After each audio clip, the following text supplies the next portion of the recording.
Buka jalan, Boy. Kasih mobil. Ya buka minggir. Buka jalan.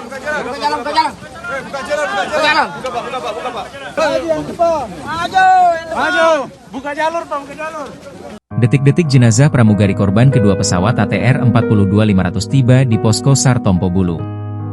Jenazah pramugari pesawat ATR 42500 tiba di posko DVI Bidokes Polda Sulsel Desa Tompo Bulu, Kecamatan Baloci, Kabupaten Pangkep, Sulawesi Selatan, Selasa, 20 Januari 2026, pukul 25 WITA. Ia ditemukan tim SAR di Jurang Bulu Sarung, Senin, 19 Januari 2026. Tim SAR dan medis menyambut jenazah di gerbang pintu masuk pendakian Bulu Saraung. Pintu masuk jalur pendakian tidak jauh dari pos Aju Basarnas Makassar di kantor Desa Tompo Bulu. Juga telah disiagakan ambulans di lokasi penjemputan. Begitu tiba langsung dibawa ke posko DVI, kata Kasih Ops Basarnas Makassar, Andi Sultan. Pos DVI di samping pos Aju Basarnas pekarangan kantor Desa Tompo Bulu. Harus dibawa ke DVI dulu untuk dilabel, ucap salah satu perwira Brimob di lokasi. Posisi jenazah saat ini sudah berada di pos 1 Gunung Bulu Saraung. Tidak jauh dari gerbang masuk jalur pendakian. Mungkin 30 menit lagi sudah tiba karena sudah mau masuk persawahan, ucap salah satu personel SAR yang siap menyambut. Sempit akses jalan ke pos 1 membuat tim SAR yang hendak menjemput dibatasi. Selain itu, pos DVI oleh Bidokes Polda Sulsel juga telah bersiap menyambut jenazah.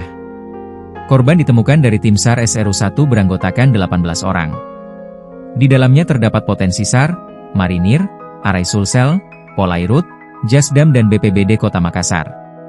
Serda Marinir Syamsul Alam adalah satu dari 18 petugas SAR SRU-1 yang menemukan korban pesawat ATR. Awak elevasi Cuk 2 Ton 2 Yon Marhanlan Makassar Koda RL6 ini, mengaku menemukan posisi mayat di jurang kedalaman sekitar 300 meter. Kesaksian tim SAR posisi pertama kali korban ditemukan dalam kondisi tersangkut di 2 sela pohon. Korban mengenakan baju hitam, celana hitam dan sepatu kats hitam. Dari data 10 korban yang terpajang di pos Basarnas Makassar, ada 2 korban berjenis kelamin perempuan.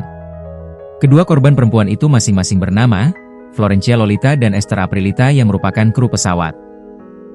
Download Tribun X sekarang, menghadirkan lokal menjadi Indonesia.